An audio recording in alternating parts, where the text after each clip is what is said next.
J'ai le plaisir d'être aux côtés d'Olivier Dufay de WebRank Info Salut. et également Nicolas Mercatili de Semjus. Hello à tous. Et donc, l'idée de ce premier webinar SEMJ, c'est de vous aider à attaquer l'année 2023 avec un maximum de sérénité. Comment? Parce que je suis persuadé que vous avez probablement des forts objectifs d'un point de vue SEO sur 2023. L'idée, ça va être de répondre à un maximum de vos questions sur les 3 piliers du SEO pour qu'à la fin de ce webinaire, vous puissiez repartir avec un maximum de réponses et donc pouvoir ensuite attaquer cette année 2023 en toute sérénité. Alors, j'en profite d'ailleurs, on est le 31 janvier, donc il est encore temps, c'est la dernière ligne droite pour souhaiter la bonne année à tous et tous les meilleurs vœux pour cette belle nouvelle année. Ce que je vous propose, Nicolas, Olivier, je pense que la grande majorité vous connaissent, mais sait-on jamais pour ceux qui ne vous connaîtraient pas, est-ce que vous pouvez vous présenter? Olivier, je te laisse commencer. Oui, eh bien, écoute, moi, je fais du SEO depuis plus de 20 ans. Je suis peut-être plus connu pour le site WebRank Info, un site d'information sur le référencement, voilà, que j'ai créé il y a 20 ans, 21 ans bientôt. Je suis consultant SEO, donc voilà, j'accompagne des clients, audit, conseil, accompagnement. Et puis, je suis aussi cofondateur de Rankimetrics. Donc, j'ai fait déjà 15 ans de formation. Je me rappelle d'ailleurs de Nico, qui a vu participer il y a si longtemps. Exactement. D'ailleurs, quand je dis Nico, il va falloir que je fasse gaffe, parce qu'il y en a 2. Ah oui. C'était moi. Et puis, depuis 5-7 ans, je développe la plateforme d'outils SEO qui s'appelle MyRankimetrics, qui permet de faire des audits techniques, du suivi SEO, l'analyse des actions d'optimisation qu'on a faites, etc., etc. Voilà, je vous invite à aller tester ça gratuitement. Top. À ton tour, Nicolas. Allez, Nicolas Mercatili. Donc moi, je suis le cofondateur de la plateforme semjus.com. Donc Semjus, on accompagne des clients à gagner en visibilité sur Google grâce à 2 leviers. Le premier, ce sont des stratégies donc de rédaction web et également des stratégies de lien. Donc le tout clé en main. On s'occupe de tout. Vous venez, on s'occupe de la stratégie, de faire les briefs, de rédiger, de publier. Voilà, c'est vraiment du clé en main. Je suis également donc ambassadeur SEMrush, formateur Google où j'anime des ateliers SEO régulièrement, ambassadeur PrestaShop également et aussi le fondateur de WP Rank qui distribue donc un thème SEO et un plugin d'obfuscation pour WordPress et WooCommerce. Et effectivement, je suis dans les SEO depuis pas mal d'années et je me suis formé auprès des meilleurs, dont Olivier Dufay. Il y a pas mal d'années en arrière. J'ai fait nombreuses de ces formations qui m'ont donné pas mal de notions pour me lancer à l'époque. Ouais. Donc c'est un plaisir de faire ce webinaire également avec lui. Ouais, très important, les formations en SEO, on le sait tous, le SEO, ça bouge vite et c'est très bien de se faire former pour gagner du temps. Et donc, pour ma part, Nicolas Nguyen, cofondateur de SEMJ. Donc, pour ceux qui ne connaîtraient pas, on est éditeur de logiciels. On propose une plateforme SaaS SEO pour vous aider tout simplement à produire des contenus SEO plus performants en moins de temps. Et donc, nos clients, en moyenne, gagnent plus 40% de trafic sur leur contenu grâce à SEMJ. Donc, n'hésitez pas, si vous n'utilisez pas encore SEMJ, à nous faire une demande de démo. Allez, c'est parti. On va attaquer les questions. Vous verrez, c'est en 2 temps, puisqu'en amont, nous avons récupéré un certain nombre de questions, alors plusieurs centaines, plus de 100 questions, et donc on en a sélectionné une bonne partie pour y répondre au fur et à mesure des slides, des questions sur les 3 piliers. Et ce que je vous propose, en parallèle, vous avez également un onglet questions à droite qui vous permet de poser des questions. Et donc, à la fin de ce webinaire, nous sélectionnerons les questions qui ont également le plus de votes, puisque je le rappelle, le but, c'est de répondre à un maximum de vos questions sur les 3 piliers du SEO. Et donc, nous allons attaquer par une question qui est probablement, dans tout le lot de questions, c'est la thématique qui est ressortie le plus. C'est la tendance du moment, ChatGPT. Que pensez-vous de l'utilisation de l'IA dans le SEO? Est-ce qu'il y a des risques dans l'utilisation de ChatGPT? Est-ce qu'il y a également des opportunités pour la partie contenu? Et je propose qu'Olivier, tu commences à donner ton avis sur cette partie-là. En plus, tu avais rédigé sur WebRank Info plusieurs articles sur le sujet. Oui, j'ai effectivement publié un article qui a eu un de mes records de succès d'ailleurs, qui listait les façons d'utiliser ChatGPT pour le SEO, selon ce que je conseille moi, avec un préambule qui est attention, ne cédez pas à la tentation d'utiliser l'outil pour vous générer des textes et les publier tels quels sur votre site. On pourrait très bien dire, si vous voulez le faire, vous pouvez, mais faites-le pour vos propres sites. Et ça, j'en ai pas vraiment parlé parce que c'est pas mon sujet. Moi, je m'intéresse aux sites pour les clients ou nos money sites. Voilà. Donc pour cela, je déconseille d'utiliser ce qui sort de ChatGPT directement. D'ailleurs, on parle de ça, mais bon, il y en a plein d'autres des outils de génération de texte. Par contre, ce serait vraiment une bêtise de l'ignorer, de cracher dessus. Il peut nous aider énormément, encore une fois, à gagner du temps. C'est quelque chose qu'on retrouve souvent avec l'IA, je pense. Dans les phases amont du SEO, de la recherche de mots-clés, par exemple, la recherche d'idées, mais plein d'autres petits trucs qui vraiment font gagner du temps, quoi. Donc ça, c'est... ils iront voir sur WebRank Info quelle est ma liste. Voilà un peu mon point de vue global. Voilà. Je laisse la parole à vous aussi. Nico? Ouais. Alors, de mon côté, moi, surtout ce que je veux dire, c'est que l'IA ne doit pas venir remplacer le rédacteur. Et c'est un petit peu le souci, c'est qu'aujourd'hui, on entend trop de personnes qui essaient justement de se séparer de leur rédacteur pour utiliser que l'IA. L'IA, c'est un gros gain de temps. Ça permet de gagner pas mal de temps, de traiter des sujets plus en profondeur et plus rapidement, de plus rapidement mettre en forme également un contenu. Mais voilà, ça doit rester vraiment une aide au niveau du rédacteur et ça ne vient pas remplacer le rédacteur. Aujourd'hui, il faut vraiment le voir comme ça. C'est vraiment une aide. On vient gagner du temps en utilisant l'IA. Après, par rapport à tout ce qu'on a pu entendre, et notamment Google l'a annoncé il n'y a pas très longtemps, c'est que un contenu qui soit produit par l'humain ou par l'IA, il y a aucun problème pour Google à partir du moment où le contenu répond à l'intention de recherche et qu'il est qualitatif. Donc aujourd'hui, l'IA n'est pas pénalisée. On peut avoir des textes produits par l'IA qui sont qualitatifs et qui seront bien positionnés, qui n'y aura aucun souci.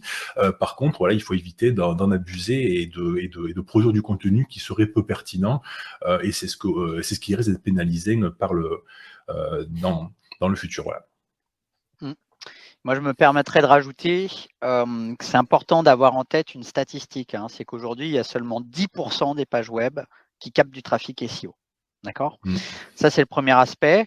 C'est-à-dire quoi ? C'est-à-dire que pour viser le top 3, qui est un peu là où ça se passe niveau trafic, on ne va pas se mentir d'un point de vue SEO, de toute façon, Google va vouloir positionner les contenus les plus utiles aux internautes. C'est quand même son combat depuis un certain nombre d'années, mettre en avant des contenus pertinents par rapport à un mot-clé. Clairement, ChatGPT, il y a plusieurs types d'utilisation. La barrière à l'entrée pour rédiger un contenu, la barrière baisse, puisque avant, fallait prendre du temps de rédiger. Là, avec l'IA, on peut rédiger plein de mots très rapidement. Par contre, du coup, d'un côté, il y aura des contenus IA médiocres. Et les contenus médiocres, est-ce qu'ils se positionneront dans le top 3 sur le long terme ? Ça, j'y crois à moitié. Par contre, utiliser l'IA, en effet, comme un assistant qui donne des idées, qui permet d'aller beaucoup plus loin sur créer un contenu de qualité meilleur que les concurrents, là, l'IA peut vraiment aider, notamment sur cette partie idéation qui est vraiment top. Mais par contre, voilà, c'est important derrière d'apporter votre expertise pour faire un contenu qui est beaucoup plus quali et pas juste un contenu standard IA de base qui est médiocre. Ça, c'est vraiment un point, je pense, important et qui soulève beaucoup de questions en ce moment à ce niveau-là. Un dernier détail très vite. Je pense qu'il y a un problème parce qu'à court terme, on peut très bien avoir du succès en fait avec des sites, avec des pages que Google n'a pas encore si bien évaluées que ça. Peut-être qu'il n'a pas de data sur l'expérience des utilisateurs sur cette page notamment. Et donc, à court terme, on peut croire que ça va marcher. Et si on se lance trop vite dans des stratégies basées en fait, un peu trop sur du texte rédigé IA. À court terme, on va trouver ça bien, et puis un jour, on va être devant un mur, quoi. Voilà. Donc, faites gaffe, quoi. Attendons un peu de voir 6 mois passer pour mieux comprendre. De toute façon, c'est sûr que si vous voulez miser sur du long terme, c'est créer des contenus de qualité.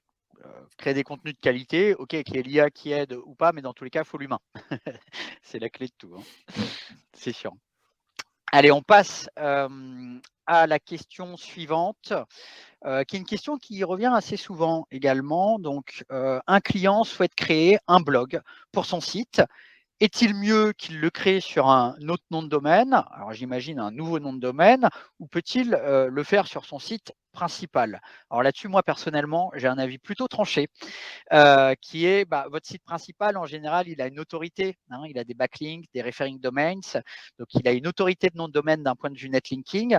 Donc moi, je vous recommande du coup de créer votre blog directement sur votre site principal pour que les contenus bénéficient de cette autorité, notamment grâce au maillage interne, et donc que les contenus, du coup, se positionnent beaucoup plus facilement sur Google et donc que vous ayez un meilleur ROI. Si demain, vous créez votre blog sur un nouveau nom de domaine, vous repartez de zéro et les mêmes contenus que vous allez créer, hélas, a priori, auront beaucoup plus de mal à se positionner sur Google. Hein, donc plutôt sur votre site principal. Tout à fait. Et puis ce qu'on peut rajouter aussi, c'est que le blog va permettre de créer des contenus qui seront pertinents, qui vont faire en sorte que le blog va bien se positionner. Ça va venir aider justement le site, la boutique est derrière. J'ai accompagné pas mal de clients e-commerce comme ça sous PrestaShop, et donc ils avaient leur nom de domaine avec leur boutique, ils avaient un blog à créer, souvent sous WordPress, et souvent je leur faisais mettre en /blog justement parce que justement c'était le même nom de domaine, et comme a dit Nicolas, on vient travailler la même popularité du même domaine, alors que si on a deux noms de domaine différents, mais il faut travailler deux stratégies différentes au niveau des liens également. En fait, tu sais, la question, à mon avis, c'est qu'il y a des gens qui pensent que l'intérêt du blog, c'est de faire des liens vers le site principal. Alors que là, tous les deux, vous avez surtout parlé l'intérêt de faire ranker tout simplement les contenus du blog. Et je suis d'accord complètement avec vous. Je ne reviens pas sur les arguments, mais justement pour ceux qui se disent « Ouais, c'est bon, ça va me faire des liens vers mon site principal », ben ok, mais ça va faire un site qui fait des liens. Un. Voilà, génial. C'est surtout le nombre de sites qui compte, hein, ce n'est pas vraiment le nombre de backlinks. Voilà. Oui, puis si c'est un lien depuis un site qui a une faible autorité, ton lien, il ne vaut pas grand-chose. Et il faut savoir qu'un contenu, ça coûte cher. Hein. Et pas que en rédaction. Hein. Le temps passé en amont et en aval d'un contenu, voilà, ça a un coût, le contenu. Donc, je rappelle aussi que les internautes, avant d'acheter, ils passent 90% de leur temps à s'informer. Et donc, vos contenus informationnels, notamment ceux qui sont sur votre blog, ils sont là justement pour capter du trafic et aider du coup à créer de la conversion pour votre business. Donc, très important. À ton tour, Nicolas. Allez, la question suivante. Donc, le fait de poster souvent sur Google contribue-t-il au SEO de son site web? Le fait de publier régulièrement, effectivement, est un bon signal. Hein. Plus on va alimenter son site, son blog, mieux c'est. Comme l'a dit Nicolas, en fait, le blog permet de capter une audience, de proposer des contenus qui sont informatifs. Ces contenus-là vont bien se positionner et vont aider justement le site derrière à se positionner. Plus on va publier du contenu qui sera pertinent, mieux on va augmenter son budget de crawl, et du coup Google viendra plus souvent sur le site, il restera plus longtemps et on aura automatiquement une meilleure indexation. Donc oui, bon, il faut régulièrement publier.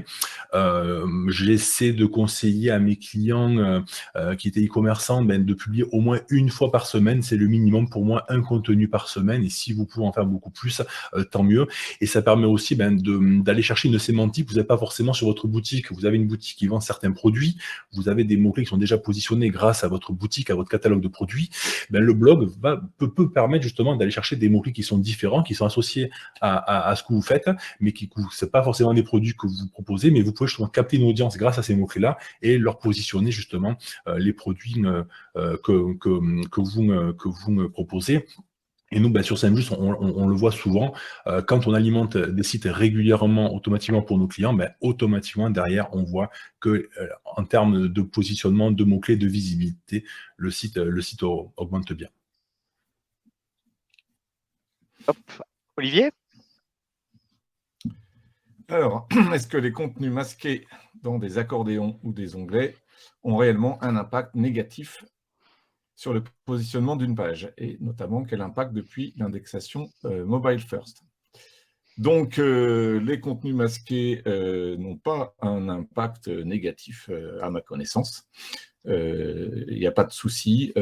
Si, évidemment, en fait, c'est fait pour l'internaute et que ce n'est pas dans une logique d'essayer de gruger Google, bon, évidemment. Deuxième point à vérifier, faut que le contenu il soit quand même dans la page HTML. En fait, il est juste caché en CSS. Hein. L'internaute, il clique sur un accordéon ou un onglet et ça masque ou ça affiche un contenu. C'est pas un coup de JavaScript, même en Ajax, qui va aller récupérer un contenu. Parce que là, dans ce cas-là, Google ne le verrait pas. Indexation mobile first, bon, pour ceux qui ne voient pas bien ce que c'est, ça commence à dater. Hein. C'est le fait que Google, maintenant, il indexe par défaut tous les sites en mobile. Et donc, ce qui fait foi, c'est ce que son robot mobile voit quand il vient sur vos pages. Donc, c'est vrai que c'est plus souvent sur mobile qu'on va essayer d'utiliser ces techniques parce qu'on n'a pas beaucoup d'espace à l'écran. Vérifier que Google accède bien au contenu. On peut le faire en un test dans la Search Console ou dans un outil de test de compatibilité mobile parce que ça permet de récupérer le code HTML que Google a vu. Et là, vous vérifiez que le contenu, il est dedans. Voilà. À part ça, ça pose pas de problème. Moi, c'est quelque chose que j'aime bien utiliser principalement sur les pages d'accueil d'un site. Sur la page d'accueil, j'aime bien mettre suffisamment de sémantique au-dessus. Et le problème, c'est qu'un gros pavé de texte sur une page d'accueil, c'est pas forcément très esthétique, notamment sur mobile. Et du coup, le fait d'en masquer une partie, de le tronquer, voilà, ça reste pertinent, ouais, pour pas trop alourdir visuellement la page d'accueil. Oui, d'ailleurs, on peut utiliser notamment les accordéons pour tout ce qui est FAQ. Hein, questions-réponses sur une page service, éventuellement même sur une catégorie e-commerce. Et en plus, du coup, profiter de ces FAQ pour les mettre dans les schémas et pour faire en sorte que, du coup, dans Google, on ait directement les questions-réponses sur les SERP. Ça peut être en plus une manière d'aller chercher plus de visibilité et d'optimisation sémantique. Ouais. C'est vrai que les FAQ se positionnent très bien sur les pages catégories. Ouais, vous pouvez taper carte de visite sur Google, vous verrez de quoi je parle.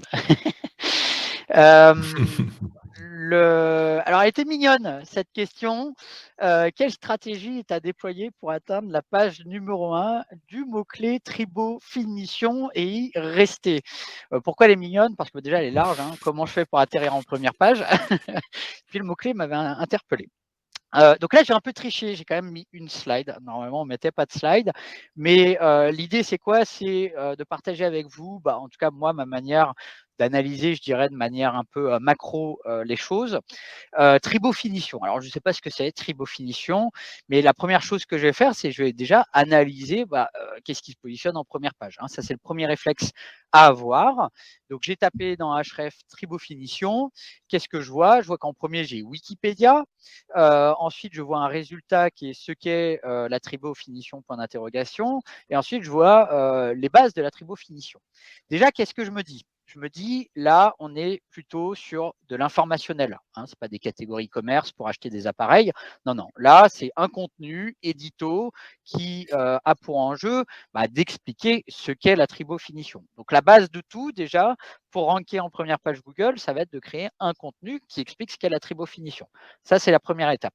La deuxième étape après, c'est de se poser la question, est-ce que d'un point de vue popularité netlinking, mon site web a la capacité de se positionner? Là, personnellement, moi, j'ai regardé notamment le RAND domaine, le domain rating, qui est une note de 0 à 100 d'un href. Globalement, pour la faire courte, quand vous êtes en dessous de 40, c'est pas fou. Quand vous êtes au-dessus de 50, c'est pas mal. Et au-dessus de 70, vous cartonnez. C'est-à-dire que votre site web, il a une très forte autorité. Là, ce qu'on peut voir, ça va être peut-être compliqué de dépasser Wikipédia, hein, on ne va pas se mentir. La deuxième place, ça dépend. Est-ce que vous avez un rang de domaine qui est quand même assez costaud de 50? Par contre, ce que je trouve très intéressant, c'est que je peux viser la troisième position, même avec un site web à faible autorité, puisque le rang de domaine est de 9. hein, donc 9, c'est très très faible. Donc ça, c'est la deuxième étape où je me dis, ah cool, je peux aller viser le top 3 même avec un site web à faible autorité. Par contre, là, c'est troisième étape d'analyse. Là, on peut voir que le troisième résultat, il reçoit quand même sur cette URL 3 referring domaines, donc 3 liens depuis 3 sites web différents. Donc là, j'ai peut-être un intérêt, si je veux justement vraiment aller chercher le top 3, eh bien, à acquérir des liens directement sur mon nouveau contenu que j'ai créé. Hein. Ça, c'est vraiment le top du top. Hein. C'est quand vous avez le contenu et vous avez également des liens, et ben, vous augmentez d'autant plus vos chances de viser le top 3.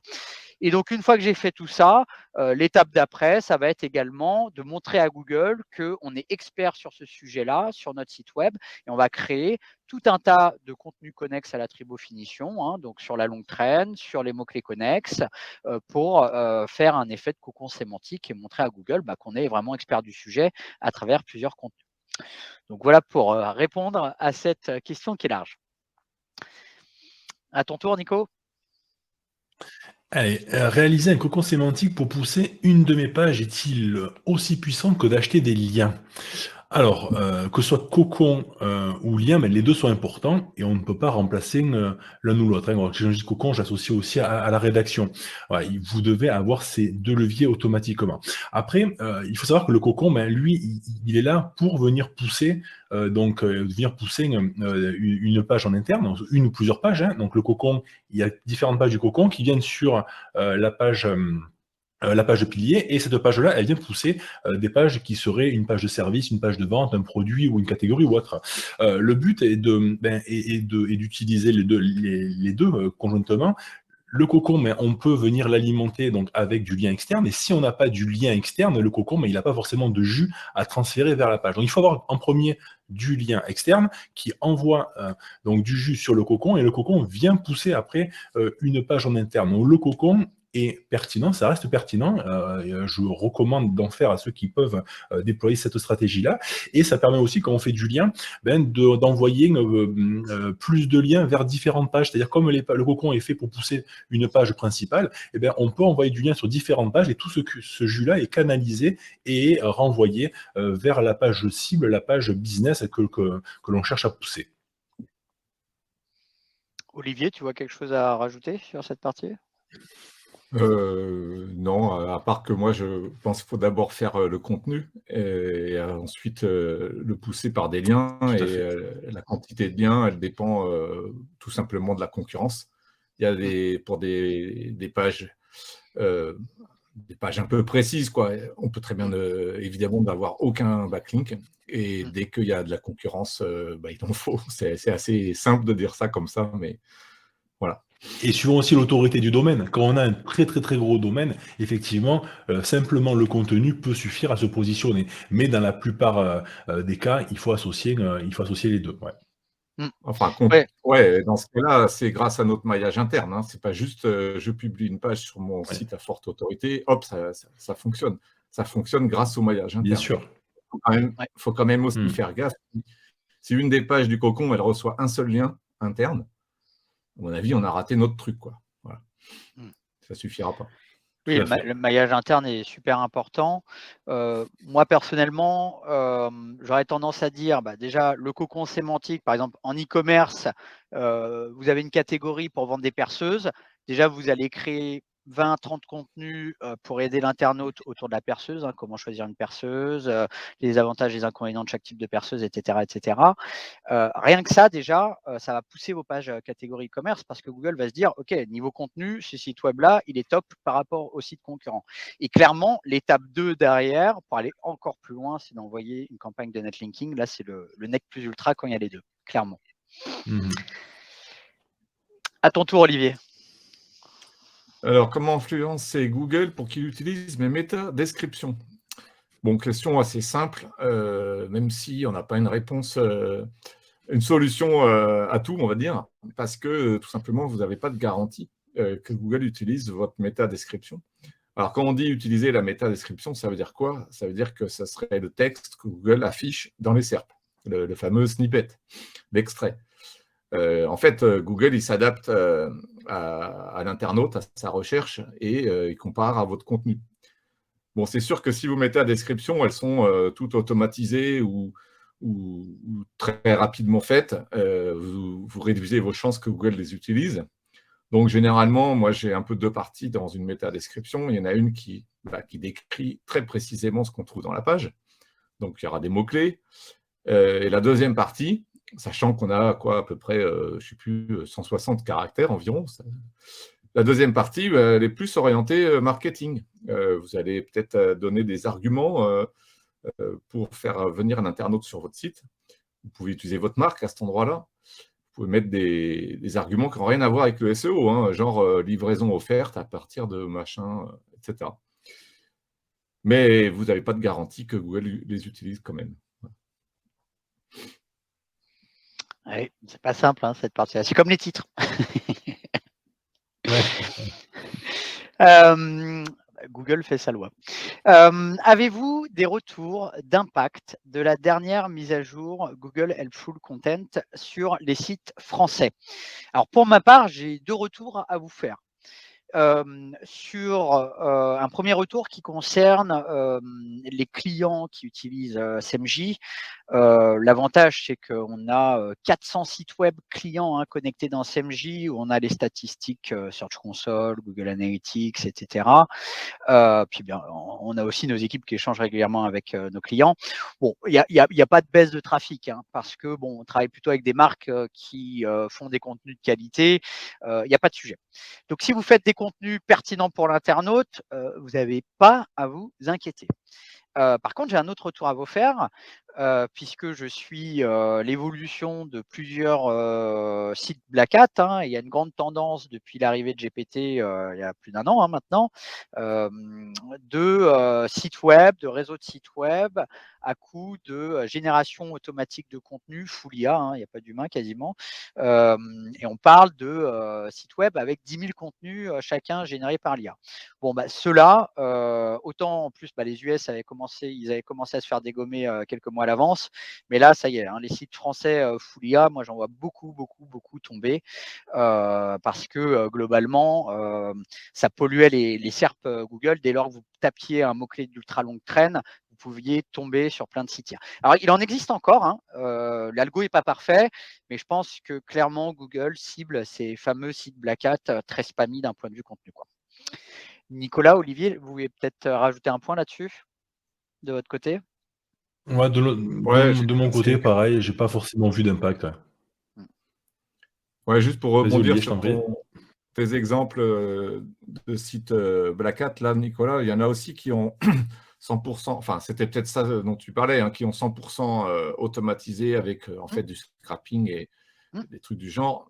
C'est marrant, ça fait 10-15 ans que Google lutte contre ce genre de choses. C'est juste qu'aujourd'hui, on sait les produire peut-être plus rapidement et de manière a priori, en lisant rapidement les choses, de meilleure qualité que ce qu'on faisait avant.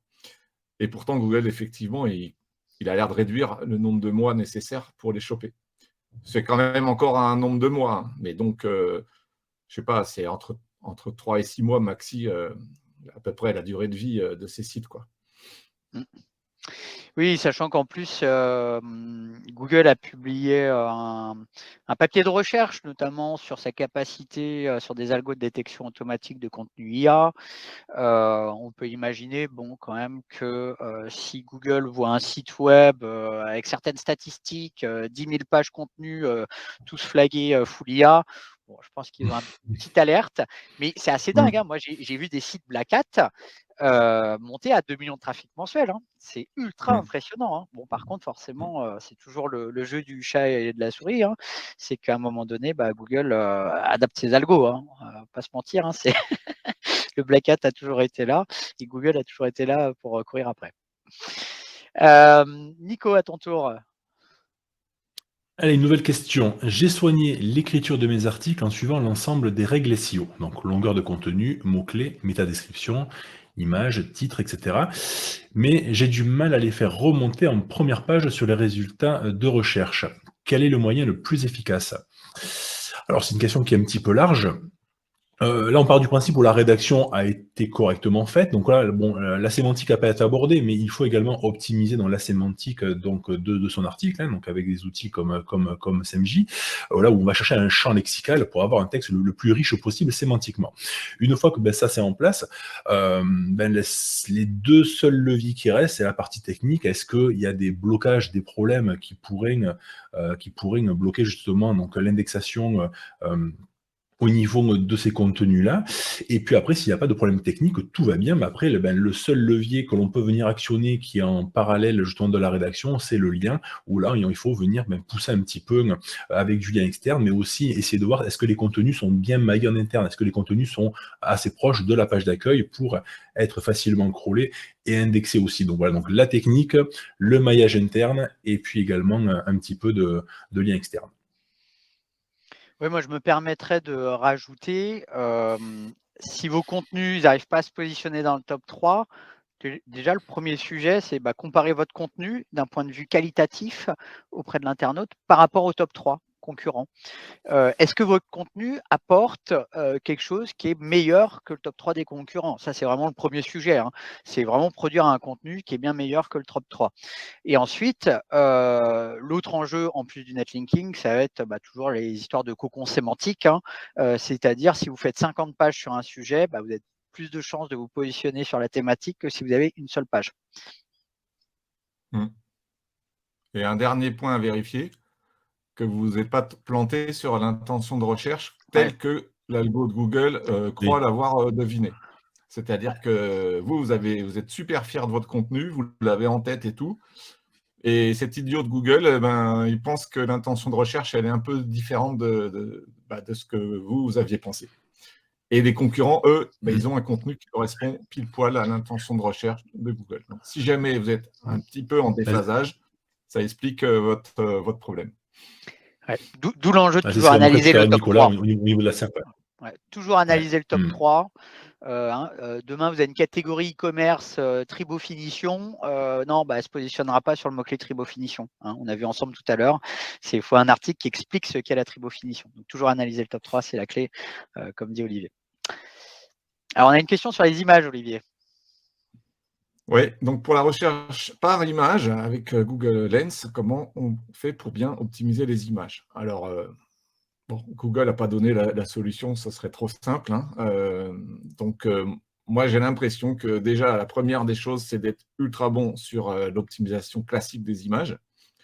Donc, évidemment, je ne parle pas du nom du fichier image, chose qu'on me dit tout le temps en premier et qui est une belle connerie.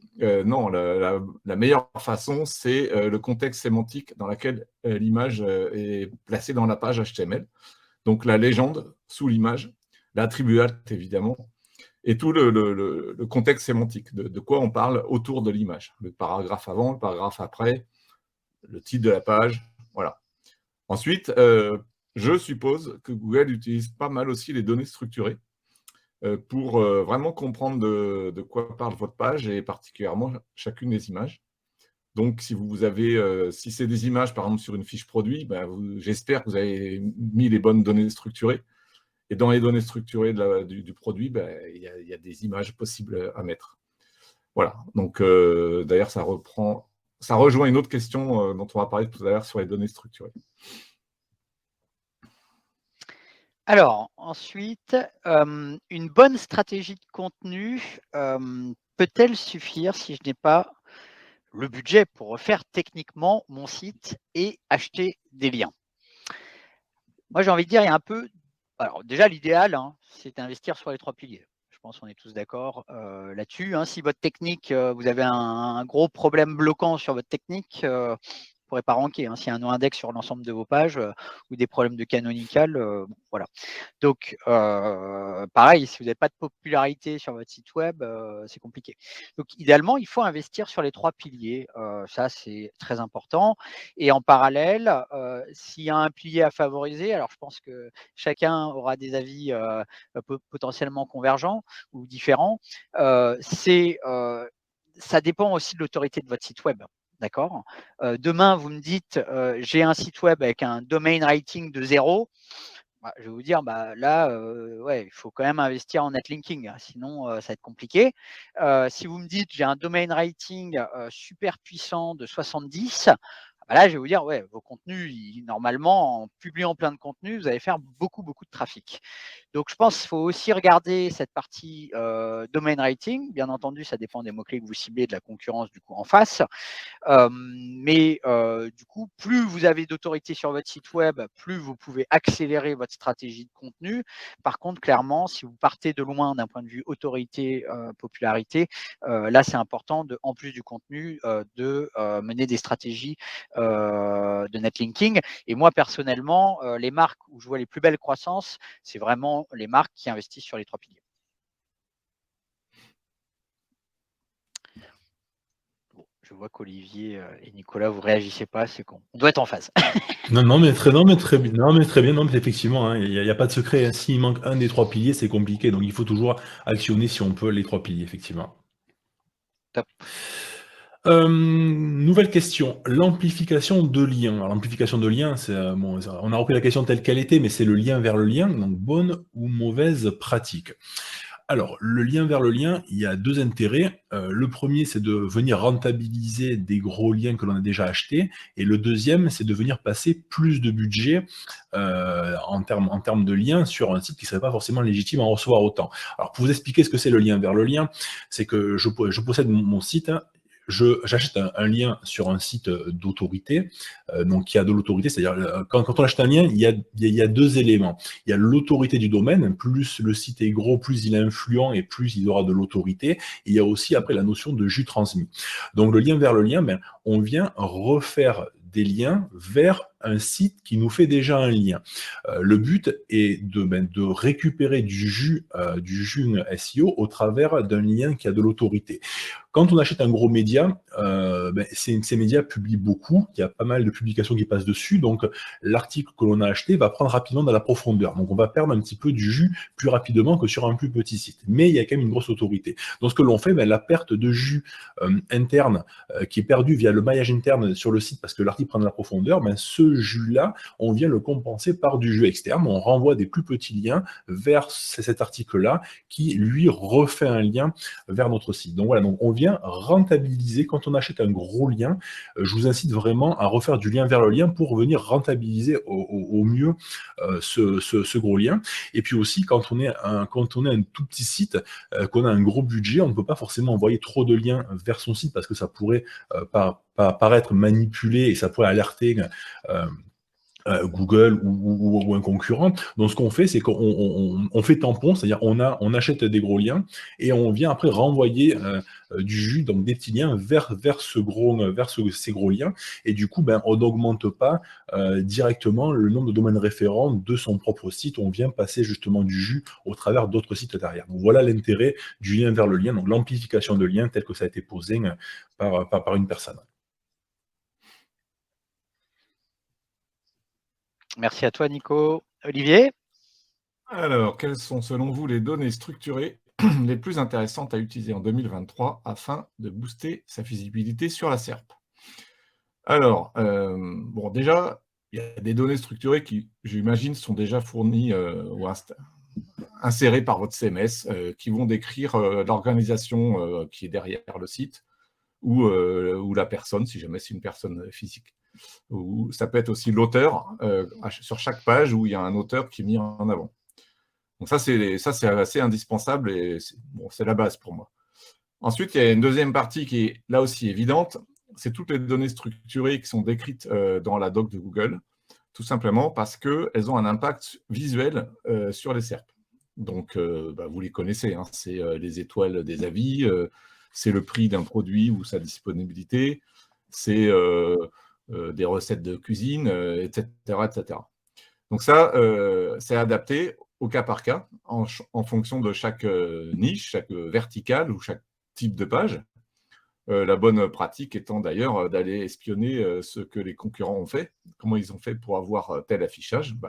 Vous prenez leur page, vous la mettez dans un outil de test des données structurées et vous avez les infos. Ensuite, il y a une troisième partie, c'est des données structurées pour lesquelles c'est très difficile de savoir si ça a un impact ou pas, au niveau SEO. Donc, j'ai pas mal bossé sur ça, on va dire, il y a 2 ou 3 ans. J'ai eu quelques résultats avec plutôt des apparitions dans le Knowledge Panel et parfois même pour des produits. Donc, c'est pas tellement courant en français, mais je l'ai vu peut-être plus en anglais. Donc, en gros, ça, c'est quand on arrive à mieux décrire à Google de quoi parle notre page, mais en étant en fait hyper précis, quoi. En utilisant les données structurées les plus précises possibles. Donc, il faut aller voir sur schema.org tout ce qui est disponible. Bon courage, hein, il y a genre 800 modèles possibles. Voilà. Peut-être aussi que rajouter des données structurées qui décrivent précisément tous les éléments de votre page, ça peut aider Google à mieux indexer la page. Alors, j'ai déjà vu des réponses de notre ami John Muller sur ça, qui disait que ça n'avait pas, ou alors, en tout cas, ça en a si la page est très pauvre en contenu. Donc, si la page est très pauvre en contenu, mais qu'il y a des données structurées qui disent à Google, là, je parle de tel produit et tout, ça l'aide à bien comprendre et à faire ranker la page. Enfin, il y a quand même plus efficace, c'est de faire un meilleur contenu à la base. Hein. Voilà. Peut-être aussi que Google l'utilise pour Discover ou Lens ou d'autres outils de ce genre. Je n'ai pas vraiment de confirmation. Ok. Alors, grosse question. Mon client dispose d'un site e-commerce qui vend plusieurs fournitures de bureau. Donc là, thématique fourniture de bureau. Nous ne travaillons qu'une catégorie pour le SEO. Les autres n'ont pas d'enjeu SEO. Est-ce un frein d'avoir 3/4 des catégories non optimisées, c'est-à-dire pauvres en contenu? Donc là, je comprends qu'il y a plusieurs catégories. On travaille 1/4 des catégories, donc potentiellement, il y a 4 catégories, quoi. Bon, enfin, en tout cas, il n'y a pas 2000 catégories. Et donc, du coup, vu que je ne travaille pas 3/4 de mes catégories e-commerce, elles ne sont pas optimisées, est-ce que j'ai un risque, en fait, d'un point de vue SEO? Est-ce que Google prend en compte la qualité globale d'un site dans ce cas? Vaut-il mieux séparer et créer un autre site pour les autres catégories n'ayant pas d'enjeu SEO afin de mieux ranker les catégories que nous optimisons? Bon, c'est assez large, mais la question est intéressante et il y a plusieurs éléments de réponse. Moi, pour ma part, déjà, je vais répondre à la question de est-ce que on mérite de créer un autre site web? Là, déjà, ça m'alerte quand je vois ce type de potentiellement d'axe. Pourquoi? Parce que créer un autre site web, déjà, ça a un coût. Et puis, on revient à cette histoire de ouais, mais tu crées un autre site web, il part from scratch d'un point de vue autorité. Qu'est-ce que tu as à gagner en fait?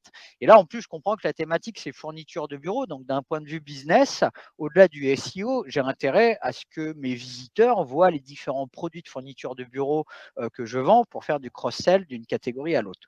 Donc déjà, j'ai envie de dire, non, mais on va tout mettre sur le même site web, vu que la thématique, quand même, fourniture de bureau, le champ lexical est quand même assez proche, hein, on ne va pas se mentir. Ensuite, d'un point de vue purement SEO, bon, alors le sujet c'est est-ce qu'il y a 2000 catégories ou une ou que 4 catégories? Toujours est-il, moi je trouve ça très bien en fait de focaliser le travail sur une catégorie. Je m'explique, je le vois moi à travers énormément d'e-commerçants. Hein. Nous, chez SMJ, le secteur numéro 1, c'est l'e-commerce qui utilise SMJ.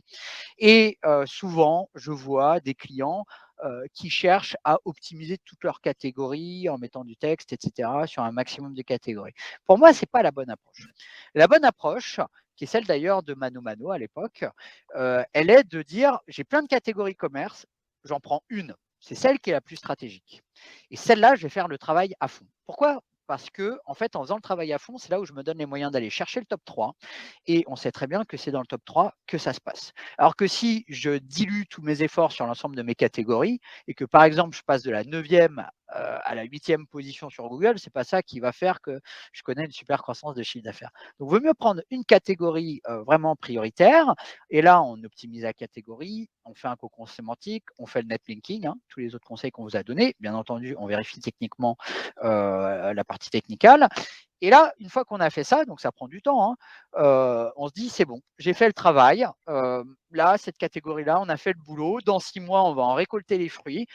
Seulement maintenant, on peut passer à une deuxième catégorie prioritaire. D'accord? Ça, c'est vraiment ce que je vous recommande d'un point de vue e-commerce.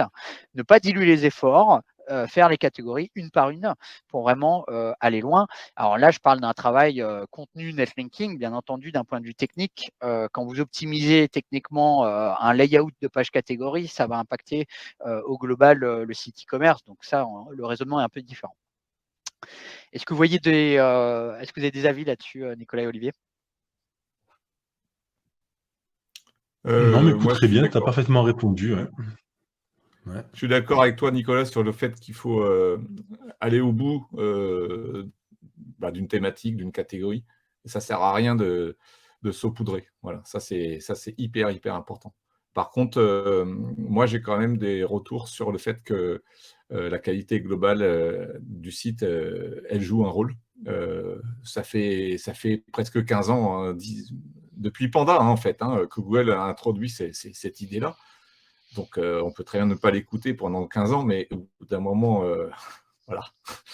Donc, n'allez pas créer des tonnes et des tonnes de pages si c'est pour ensuite dire oui, non, mais je ne peux pas m'en occuper parce que telle ou telle raison. Donc, concentrez-vous sur là où vous êtes bon ou là où c'est stratégique. Faites-le à fond. Après, vous passez à la suivante. Oui, ça c'est un bon point parce que bon, moi je voyais 3-4 catégories là dans la question. C'est clair que si demain vous avez 2000 catégories produits et il y a les 3/4 qui affichent 0 produit, il y a 0 contenu dessus, bon bah là vous diluez totalement la qualité de votre site web. Donc en effet, c'est Ouais, un très bon retour, Olivier. et d'ailleurs, il y en a qui me disent ouais, mais moi j'ai 500 produits, comment veux-tu que j'optimise mes 500? Je dis mais pourquoi tu es allé mettre 500 produits si tu n'as pas les équipes pour gérer 500 produits? Elle est là, là, il y a une erreur de stratégie, quoi. Donc, faut pas faire ça. Top. Nico, à ton tour? Y a-t-il un intérêt d'avoir plusieurs pages de contenu pour un même service ou vaut-il mieux tout condenser sur une seule page? Alors ça, comme on l'a déjà dit, il faut avoir une seule page et la plus complète possible. Google n'aime pas faire des choix et il a un peu de mal quand il y a plusieurs pages avec un même contenu, ça pose automatiquement problème. Il faut avoir une seule page et comme je répète toujours, c'est une intention de recherche, c'est égal à une page et c'est égal à un contenu qui soit optimisé. Donc là, la réponse, elle est très claire. Vous devez essayer de fusionner. Si vous avez des pages qui sont trop proches, même que ce soit des pages, des pages de présentation, des articles de blog, des produits ou des catégories, etc., il faut essayer de les fusionner pour pas avoir trop de pages qui seraient similaires. Ouais, c'est là où c'est important de bien faire matcher une page, un mot-clé, quoi. Vraiment très important cette Ouais, partie. c'est ça. Et quand on dit un mot-clé, en fait, ça peut être plusieurs mots-clés qui ont la même intention de recherche. Par exemple, assurance auto, assurance Voilà, voiture, c'est la même chose. Très important. tout à fait. Olivier? Alors, l'URL canonique, laquelle choisir? Leur utilisation désindexe-t-elle les pages? Leur fait-elle perdre du trafic? Bon, déjà, on va rappeler que l'URL canonique, c'est l'URL, on va dire, officielle sous laquelle vous voulez que Google indexe votre page. Voilà, donc en général, c'est une bonne pratique, enfin, c'est pas en général, c'est une bonne pratique que chaque page indique son URL canonique. Normalement, c'est votre CMS qui fait ça. Ensuite, s'il y a plusieurs pages qui utilisent la même canonique, effectivement, vous êtes en train de dire à Google, de toutes ces pages, je voudrais indexer qu'une seule URL. Donc, si c'est votre volonté, tant mieux. Si c'est une erreur technique, eh bien, c'est une bêtise. Voilà. Maintenant, Google, il ne va pas forcément suivre à 100% ce que vous indiquez comme canonique. C'est une indication pour Google. Il va utiliser aussi d'autres signaux pour savoir sous quelle URL indexer une page. Voilà. Après, la technique, par exemple, de dire j'ai un produit qui est disponible dans 3 couleurs et 5 tailles, je fais 15 URL et puis je mets des canoniques. Franchement, si vous voulez vraiment vous embêter la vie, vous faites ça. Vous compliquez la vie. Moi, je suis plutôt partisan de faire une seule URL et qu'à l'intérieur, on puisse changer les tailles et les couleurs, mais sans changer l'URL. Ça sera beaucoup, beaucoup plus efficace et plus simple en SEO. Ouais. Alors, je me permets de rebondir sur les tailles et les couleurs. tout dépend si tu as des mots-clés peut-être en face avec du volume de recherche. Par exemple, robe bleue, je sais pas, médium. Admettons, tu as peut-être un enjeu quand même de cibler ce mot-clé-là avec une page spécifique. Pour un produit précis, c'est quand même assez rare. S'il y a un mot-clé avec du volume en face. Ouais. Le problème, c'est quand on le fait à l'échelle de tout le site, ou que donc tous les produits, dès qu'il y a des variantes, eh bien, ça démultiplie les URL, et c'est fait comme ça sur tout le site. On est en train de multiplier par 5, 10, 50 le nombre d'URL que Google doit crawler, doit indexer, et après, c'est moins efficace. Voilà. Oui, alors ça, c'est un point super important, notamment en e-commerce. Sur des catégories produits, éventuellement des fiches produits, vous pouvez avoir énormément de combinaisons avec votre moteur à facettes. Où l'enjeu, clairement, c'est que vous avez 80% des facettes, des combinaisons de facettes qui n'ont pas d'enjeu SEO, pourtant qui pourraient casser votre crawl budget. Donc là, clairement, il faut bien gérer cette partie-là. Tout comme vous avez certaines combinaisons de facettes où là, vous aurez des mots-clés avec du volume et c'est intéressant du coup de bien les sélectionner et de les whitelister entre guillemets d'un point de vue SEO. Alors ensuite, on a une question sur quelles sont les meilleures alternatives à Google Analytics selon vous. Ah, en plus, c'est un sujet depuis quelques mois, on ne va pas se mentir, puisque eh bien, Universal Google Analytics s'arrête cet été. Donc, normalement, tous les utilisateurs de Google Analytics ont le message, c'est la fin. On ne va pas se mentir, ça va faire un sacré switch quand même. Donc, globalement, en tout cas, moi, à travers les différents clients de SEMJ, les retours que j'ai, puisqu'en fait, dans SEMJ, ils suivent leur performance de leur contenu en connectant leur analytique, Search Console, Google Analytics Universal, Google Analytics 4. Et donc, on a eu énormément de demandes également sur Matomo. Qui a l'avantage en plus d'être une solution recommandée officiellement par la CNIL. Et on a également Piano Analytics, donc l'ancienne AT Internet. Donc, moi, j'aurais tendance à dire, aujourd'hui, vous avez 3 gros choix, GA4, Google Analytics 4, Piano Analytics, Matomo. J'ai même entendu des Piwik Pro. Voilà. Nicolas ? La fameuse question d'actualité, les backlinks mythes ou réalité. Bon, en fait, effectivement, ça fait un peu référence à la com de Google. On sait très bien que Google essaie de nous dissuader de faire des liens, alors que son algorithme repose à la base sur les liens.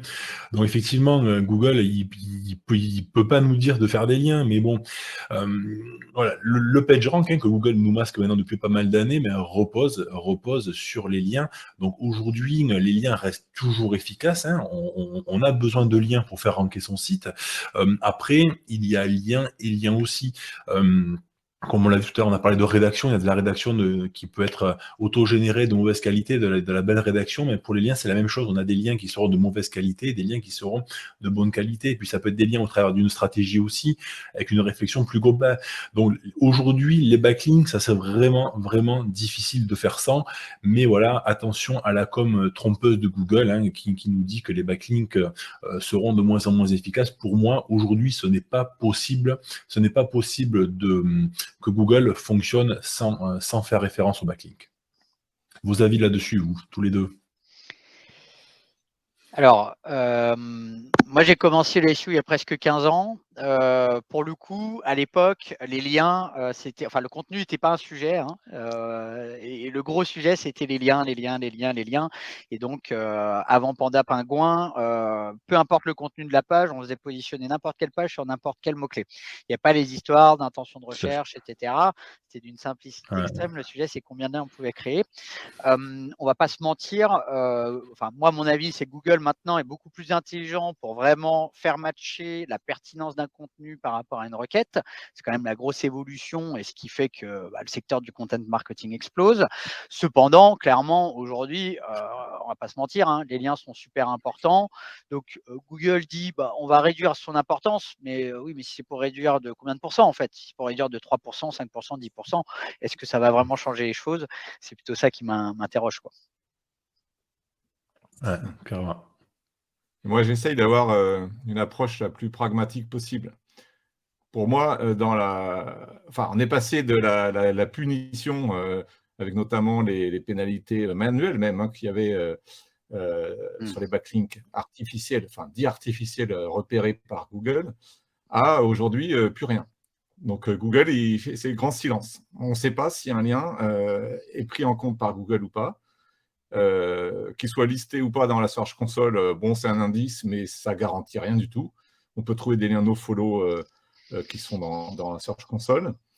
Donc, pour moi, un bon lien, c'est un lien qui a aidé la page, qui a reçu le lien, à progresser. Donc, progresser, je ne le teste surtout pas juste sur un mot-clé, ou le mot-clé de l'encre du lien. Je le teste sur tous les mots-clés, toutes les requêtes sur lesquelles la page, elle sortait, et elle sort après le lien.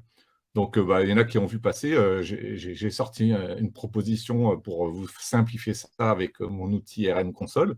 Et on a des super retours de gens qui nous disent c'est cool parce que je comprends mieux le genre de lien qu'il faut obtenir ou acheter, comme vous voulez, et le genre de lien qui apparemment n'a pas servi. Alors, on n'est pas certain, ça c'est clair, personne ne peut être certain que les liens n'ont servi à rien en fait, parce que parfois l'impact du lien il est trop faible, mais il peut être positif. Mais bon, nous on voudrait quand même investir dans des liens qui nous font progresser. On voit un avant et un après. Voilà. Donc voilà. Ça, il est très difficile. Il est très difficile aujourd'hui de se dire, voilà, j'achète un lien, est-ce que ce lien est efficace? Parce que déjà, Google ne va pas interpréter le lien immédiatement, il y a un temps. Et donc, c'est quand même assez difficile. Et ceux qui vont acheter des liens, un lien par-ci, par-là, etc., honnêtement, ça va être difficile pour eux d'arriver à voir si réellement les liens, ou les liens ont été efficaces. C'est pour ça que le mieux, c'est de déployer une stratégie. Et c'est cette endurance qui fait que le nombre de liens qui va être déployé tous les mois va faire que, effectivement, l'efficacité de l'ensemble des liens, même s'il y en a qui sont plus efficaces que d'autres, vont faire en sorte que ça va améliorer automatiquement le positionnement des pages. Oui, puis après, on peut essayer de raisonner aussi en mode, voilà, un lien, c'est quoi à la base en fait? Il y a un site web qui partage un contenu utile pour son audience, et il y a un lien dans ce contenu qui peut intéresser l'audience à découvrir une autre page. Donc ça, il faut aussi l'avoir en tête, hein. C'est-à-dire un lien utile, c'est un lien potentiellement qui est cliqué et où le contenu derrière, il est utile aussi pour l'audience. Donc de le penser aussi d'un point de vue, je dirais, parcours utilisateur, audience. Donc un bon lien potentiellement sur un site qui fait du trafic, dans un contenu utile et qui pointe vers un autre contenu utile, quoi. Tout à fait, exactement. Et une deuxième question qui s'enchaîne, combien de backlinks par mois faut-il idéalement? Mais là, pareil, ça dépend. Chaque site a des besoins différents. Ça sera en fonction de son profil de lien, de ses objectifs, de la concurrence, de ses mots-clés. Cela varie aussi suivant le nombre de pages qu'il y a à pousser. Est-ce que j'ai une seule page à pousser sur le site ou est-ce que j'en ai plusieurs? Parce que si j'ai qu'une page, je vais un peu plus me limiter à envoyer un certain nombre de liens sur une même page. S'il y a plusieurs pages, on peut mettre un peu plus de liens parce qu'on les envoie sur plusieurs pages. Donc, voilà, donc c'est vraiment du cas par cas. Hein. Les stratégies de lien, c'est vraiment du cas par cas. Après, les cas que l'on revoit souvent, qui peuvent être identiques, c'est souvent quand on a un nouveau site, on a un nouveau site, on lance une marque, on lance un e-commerce ou autre chose. Bon, mais là, le site, il part de zéro, autorité zéro. Donc là, effectivement, on va démarrer doucement. On va démarrer avec des budgets qui seront pas forcément trop importants. Donc, on peut partir sur du 150, 200, 300 € par mois à peu près pour commencer déjà à générer les premiers liens. Et bon, on raisonne en termes de budget parce qu'on va éviter tous les mois de mettre le même nombre de liens. C'est-à-dire, je mets pas tous les mois, je mets pas, allez, tous les lundis matin, je pose pas mon backlink vers mon site. Non, on essaie, il y a un mois où on va acheter si on a un budget de 300 € par mois, il y a un mois où on va acheter un lien à 300 €. Le mois d'après, on peut acheter 3 liens à 100 €. Le mois d'après, on peut ne pas en faire parce que le mois d'après, on va acheter un lien qui va coûter 600 €. Et voilà. Donc, on essaie d'avoir une typologie de liens différents, de pas avoir toujours le même type de site qui apparaît, des sites qui soient plus ou moins gros, de pas avoir une même fréquence. Et on essaie, voilà, d'avoir cette endurance, sur plusieurs mois qui va faire qu'automatiquement, on va gagner beaucoup plus de temps à faire démarrer un site grâce à cette efficacité-là, en fait. Je me permets de rebondir d'ailleurs pour les sites existants, vous êtes déjà une autorité. Ce qui peut être intéressant, c'est de comparer votre courbe d'acquisition de referring domain, domaine référent, versus celle de vos concurrents. Donc, si vous voyez des concurrents qui vont très très vite en acquisition de liens et en trafic en parallèle, bon, déjà, ça vous donne un indicateur de ah tiens, eux, ils sont à je sais pas 50 referring domaines par mois, ils sont en train de me distancier. Ça peut vous donner un indicateur de quelle vélocité de referring domaine je dois acquérir potentiellement. All right. Et dernière question, je crois, Olivier. Dernière question pour Olivia. Ouais. Ok. À quel point le fait d'avoir un sitemap rempli d'URL redirigés en 301 est négatif pour le SEO selon vous? Bon, à la base, on va pas dire que ça soit négatif. Ça va pas aider, ça va pas pénaliser les autres pages du site. Bon, il faudrait savoir pourquoi vous avez un sitemap avec toutes ces redirections. Il y a un peu de cas de figure. Soit vous ne faites pas attention et votre sitemap il n'est pas à jour. Et donc, dedans, il y a plein d'URL en 301. Bon, ça, ce n'est pas une bonne idée. C'est quand même beaucoup mieux d'avoir dans votre sitemap les URL que vous voulez vraiment faire indexer. Mais il y a un deuxième cas particulier qui pourrait être suite à une refonte ou un changement d'URL, et vous avez créé un sitemap spécial listant toutes les pages que Google doit en fait, traiter le plus vite possible parce que vous avez changé les URL. Drôle d'idée au passage, c'est juste pour vous compliquer la vie, mais bon, voilà, je referme ma parenthèse. Pour les gros sites, allez, 100 000 pages, vous avez des questions de crawl budget qui sont importantes pour vous, les autres, pas vraiment. Dans ce cas-là, oui, il faut faire attention à ne pas avoir trop de 301 parce que Google il perd beaucoup plus de temps à les traiter que des codes de 100, des pages qui sont accessibles. Voilà. Top. Merci, Olivier. Alors, je vous propose de répondre. Alors, on dépasse un peu le timing, mais autant traiter ces sujets quand même. Je vous propose deux choses. On va vous envoyer un petit lien pour aussi récupérer vos idées de sujets que vous aimeriez qu'on traite sur l'année 2023. Et en parallèle, je vois qu'il y a un certain nombre de questions dans l'onglet questions qui ont beaucoup de votes. On ne pourra pas répondre à tous. Donc, ce que je vous propose, c'est on va répondre aux 5-6 premières. On dépassera un petit peu le timing. Et en parallèle, n'hésitez pas à ajouter sur LinkedIn Nicolas, Olivier, pour poser aussi vos questions, parce que je sais que quand on a une question, on a envie d'avoir la réponse.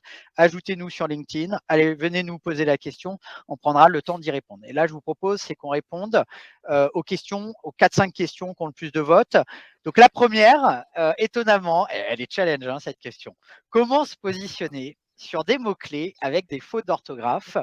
Est-ce pertinent d'utiliser les alt textes pour cela? Il y a 23 votes dessus. Est-ce que vous avez un avis, Nicolas, Olivier? La première des choses, c'est d'aller taper la requête dans Google.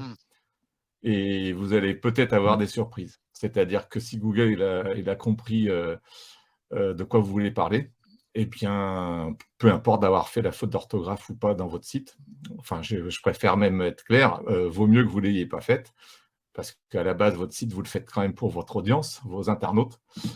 Alors, évidemment, on va trouver des cas particuliers où Google n'arrive pas à comprendre que c'est une faute d'orthographe, et pour lui, c'est un mot différent, même si le ranking il est assez proche. Dans ce cas-là, à mon avis, il y a beaucoup mieux à faire que d'aller jouer à glisser des fautes d'orthographe. Voilà. C'est ce que je recommande souvent aussi. Fut un temps, on travaillait avec accent, sans accent, au pluriel, au singulier, etc. Maintenant, Google analyse l'intention de recherche et va faire ses regroupements d'expressions. Donc aujourd'hui, voilà, il faut vraiment viser l'expression que les internautes vont taper le plus souvent et pas forcément essayer de jouer avec les différentes orthographes. Oui, puis maintenant, Google vous corrige votre requête s'il y a une faute d'orthographe dans la requête. Ça, il vous le met directement. Donc ça, c'est voilà, est-ce qu'il a corrigé ou pas votre requête automatiquement? Et s'il ne l'a pas fait, en effet, de regarder la SERP. C'est la base de tout.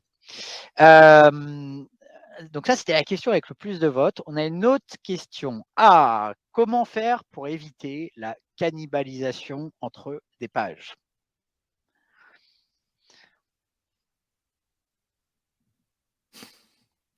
première question, c'est comment on Allez, la Nico, repère. on te l'a dit. On te laisse. Bah, Pour toi, Nicolas, il faudrait d'abord la repérer, la cannibalisation. ouais, Enfin, je sais alors pas. Il y a deux questions. non, mais ça c'est un très bon point. Parce que justement, nous on a passé du temps sur le sujet parce qu'on a souvent la demande. Nous, ce qu'on fait pour repérer la cannibalisation, on regarde, dans SEMJ, vous pluguez votre site web, vous pluguez Search Console, on récupère automatiquement les pages de votre site web et les top mots-clés de chaque page Search Console, hein, les top mots-clés Search Console. Et donc, on vous met un warning en mode, attention là, telle page, telle page, telle page, son top mot-clé, c'est le même top mot-clé que 5 autres pages. Et là, on commence à avoir des problèmes. Hein. Donc, la cannibalisation, c'est quoi? C'est quand vous avez, aux yeux de Google, plusieurs pages qui visent le même mot-clé. Là, il y a un sujet. Là, il y a un sujet où derrière, alors, il y a plein de cas de figure. Hein, c'est soit on fusionne les pages, soit on supprime les pages inutiles, etc. etc. Ça dépend de plein de sujets. Moi, l'enjeu premier, en fait, c'est pour éviter la cannibalisation. On va revenir à ce que disait Nicolas tout à l'heure, c'est une page égale une intention de recherche. Donc, potentiellement, une page égale un mot-clé. Et de faire attention à ne pas créer, par exemple, 10 articles de blog ou 10 pages e-commerce qui visent le même mot-clé. Allez, on enchaîne. La mise à jour d'un contenu existant a-t-il un effet bénéfique en SEO? Et si oui, quel nombre de mots doit-on mettre à jour pour avoir un effet bénéfique? Bon, là, je me permets de répondre sur la partie contenu. Mise à jour de contenu, oui, c'est ultra important. Il y a, par exemple, nous, il y a plein de clients en fait qui se disent, tiens, je vais investir par exemple 50% de mes efforts de contenu sur du nouveau contenu, 50% de mes efforts sur la mise à jour des contenus existants. Donc, c'est la clé de tout. Quand vous allez mettre à jour les contenus, ça va vous garantir du coup d'améliorer votre trafic SEO, hein, de maintenir les positions, de les améliorer, de faire des contenus meilleurs que les concurrents. Il faut savoir qu'une SERP, c'est mouvant. Hein, donc, les concurrents, il y a des nouveaux concurrents qui arrivent. Donc, c'est important sur vos contenus stratégiques de les mettre à jour. Souvent, j'ai la question, est-ce que tous les combien de temps? Ça dépend aussi de la requête, mais à minima, je dirais 6 mois, 1 an. C'est très clé et vous allez avoir des super gains parce que si vous mettez à jour un contenu qui est en 8e position sur Google et qui vise la première position, c'est simple, hein, c'est x15 de trafic. Donc, ça vaut vraiment le coup. Et c'est très, très, très important de le faire. Et après, pour la longueur de contenu, là, j'ai envie de dire, c'est dans les recommandations SEO, c'est d'analyser la SERP. Donc, soit à travers SEMJ, soit vous regardez la longueur de contenu des concurrents. Alors, une autre question, allez, avant-dernière question. On est encore sur l'optimisation de contenu. L'optimisation d'un article étant très chronophage. Du coup, c'est la question qui fait un peu suite. Titre H1, H2, référencement des images, métadonnées, champ SEO. Sur quel point clé conseillez-vous de nous concentrer un maximum pour un bon référencement? Ok. Comment répondre à cette question? Sur cette partie optimisation de contenu, moi j'ai envie de dire, vaut mieux optimiser moins de contenu, mais optimiser bien, que chercher à absolument optimiser plein de contenu, mais faire travail moyen. J'insiste, hein, quand vous êtes en bas de première page et quand vous êtes dans le top 3 Google, c'est potentiellement x15 de trafic. Donc c'est super important de se dire, je me donne les moyens de faire un contenu qui est bien meilleur que le top 3 sur Google. Donc, donnez-vous les moyens parce que derrière, c'est là où vous allez faire x10, x15. Donc, voilà. Et après, sur quels sont les critères? Les critères, hein, c'est l'intention de recherche, un contenu plus profond que les concurrents, un contenu qui traite les intentions de recherche de l'audience, qui répond aux questions, etc. etc. Je dirais ça, c'est voilà, l'optimisation de base de son contenu, bien entendu, le maillage interne, cocon sémantique, etc. Allez, on va essayer de prendre une dernière question qui n'est pas du contenu. Hop là. Alors, je ne sais pas s'il y a des pièges. C'était la question suivante. Nicolas, tu me diras quelle méthode pour avoir des backlinks gratuitement? Eh ben, c'est le link betting, et il y a le link building, on vient manipuler les liens, et il y a le link betting où on vient appâter les liens. Et clairement, si vous voulez avoir de beaux liens gratuitement, produisez de beaux contenus qui vont générer de beaux liens. Mais aujourd'hui, effectivement, il y a quelques années en arrière, c'était plus facile. Maintenant, il y a tellement de ressources, il y a tellement de contenu sur le web qu'il est plus difficile qu'il y a quelques années d'avoir de beaux liens gratuitement. Mais voilà, ça peut, on peut attirer de beaux liens via de beaux contenus. Après, il y a aussi des échanges de liens. On parle, si on reste dans le mode gratuit, on peut essayer justement de faire des échanges de liens. Alors, pas forcément en direct, hein, pas du site A vers le site B et B vers A. On essaie de le faire un peu par triangulation. Mais voilà, les échanges de liens et puis la production de beaux contenus. Alors, juste un truc, attention, un super bon contenu sans aucune promotion derrière, vous aurez à peu près 0 backlink, hein. Oui, C'est affreux ouais, de tout à dire fait. ça, ou alors vous en aurez quelques-uns qui vont arriver et tout. Oui, Tant qu'à avoir créé un bon contenu, et puis si possible, en fait, c'est un contenu qui a été créé dans l'intention de récupérer des backlinks. Donc en fait, ça veut dire qu'il y a un type de contenu qui marche ou qui marche mieux. Eh bien, ensuite, il faut faire la phase 2, la phase de promotion. Donc au minimum, vous allez en faire la pub sur les réseaux sociaux. Mais un peu mieux, vous allez faire ensuite du mailing, enfin du mailing ciblé, je veux dire, des envois précis, soit des contenus qui rankent sur ce genre de sujet, mais vous leur montrez que votre contenu il est extrêmement de bonne qualité et vous vous permettez de les déranger parce que votre contenu est de qualité. Mais voilà, Ouais. sinon, si vous attendez juste que ça arrive, ça va être très très peu, quoi. Voilà. ça c'est un excellent point. Je rebondis Il sur faut ce que dit prier encore. Olivier. Ouais. C'est que souvent les équipes marketing, elles investissent, c'est un peu la loi de Pareto, hein, 80% de leurs efforts sur la création du contenu et 20% de leurs efforts sur la promotion. En fait, dans la réalité, il vaut mieux 10 000 fois faire l'inverse. C'est-à-dire, j'investis 20% de mes efforts sur du contenu, 80% sur la promotion. Bon, c'est un peu caricatural hein, ce que je dis, mais c'est super important de promouvoir le contenu. Par exemple, vous avez des contenus qui sont très puissants en termes de link baiting, qui sont les études statistiques. Tiens, par exemple, SEMJ, là, on vient de lancer une étude sur l'état du content marketing. C'est très statistique, mais les équipes derrière, il faut aller contacter, par exemple, des médias, il faut faire la promotion par newsletter, etc., pour que ça génère des téléchargements. Et voilà, faut faire les efforts de promotion, comme dit Olivier. Et par exemple, là, maintenant, on a le blog du modérateur qui a repris l'étude, Abondance, etc. Mais voilà, faut amener ce contenu-là vers les canaux d'influence, quoi. C'est très important pour obtenir du coup des liens sur cette partie de link baiting. Allez, une dernière question pour toi cette fois, Olivier.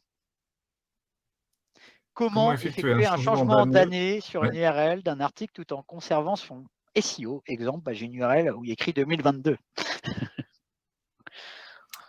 Bon, il ne fallait pas avoir 2022 dans l'URL. Bonne réponse.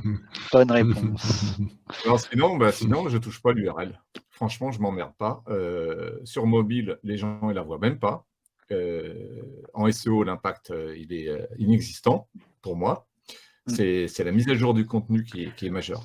Voilà. Maintenant, si vraiment, vraiment, vous devez le changer, vous faites la technique classique de mettre à jour tous les liens internes, hyper, hyper important, et vérifier que la redirection 301 de l'ancienne URL vers la nouvelle se fait comme il faut en une redirection 301. Voilà.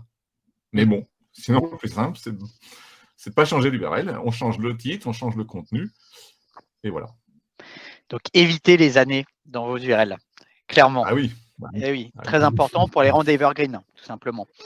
Eh bien, merci à tous pour votre attention. On aura répondu à un grand nombre de questions. Et là, s'il restait plein de questions, donc je vous rappelle, n'hésitez pas, venez nous poser des questions directement sur LinkedIn pour qu'on vous y réponde, pour que vous puissiez attaquer l'année 2023 avec un maximum de sérénité.